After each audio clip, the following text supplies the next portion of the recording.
काय आता हे ढोर बांधलेले पायी हे ते पहा कसे चालले तर हे वरून आबाळ चालूच आहे आणखी काय सर चिखल झाला हो बाबा हे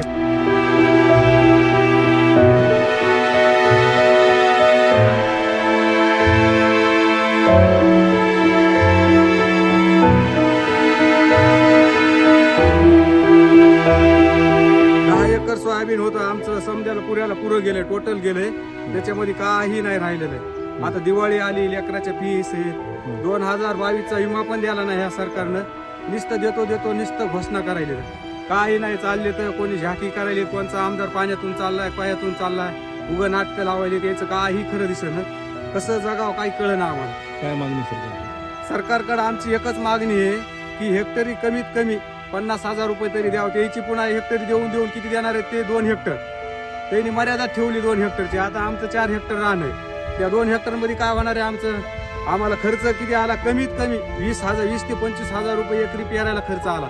ही पुन्हा 2 बार पेरणी केलेली साहेब पहिल्यांदा निघालं नाही दुसऱ्यांदा पेरलं तसं पाऊसच आहे पुन्हा त्याच्यामध्ये काहीच राहिलं नाही. कसे आता मुलाच्या फी भराव आते आहेत आता दिवाळीला आणायला बहिणीला आणायचंय कसं करावं काही कळलं याच्या नुसतं घोषणाचाच आहे. एबीपी माझा उघडा डोळे बघा नीट.